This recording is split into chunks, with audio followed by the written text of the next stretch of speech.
लोगों से विनती है कि उधर कोई नहीं जाएगा, उधर कोई नहीं जाएगा।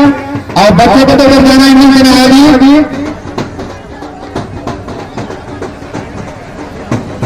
हमारे सरकारी संगठन को आरती और प्रसाद लेकर आरती प्रसाद लेकर प्रसाद ना भूले। तो दोस्तों आप लोग देख ही रहे हैं कि कैसे आज रावण का सत्यानाश हो गया आप लोगों के आंखों के सामने।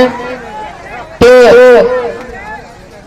यही है बुराई का अंतिम यानी नाश। तो आप लोगों से रिक्वेस्ट है कि आप लोग स्वयं निर्माण करेंगे।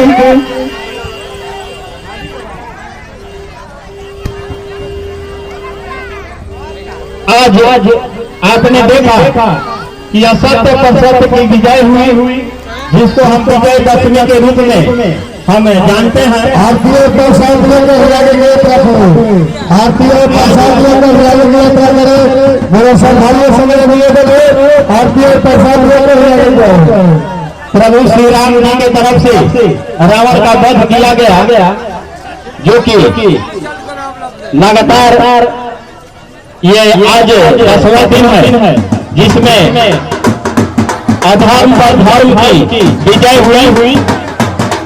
अब सभी लोगों से हम कहेंगे उधर से चले आए, वहां भीड़ न लगाएं।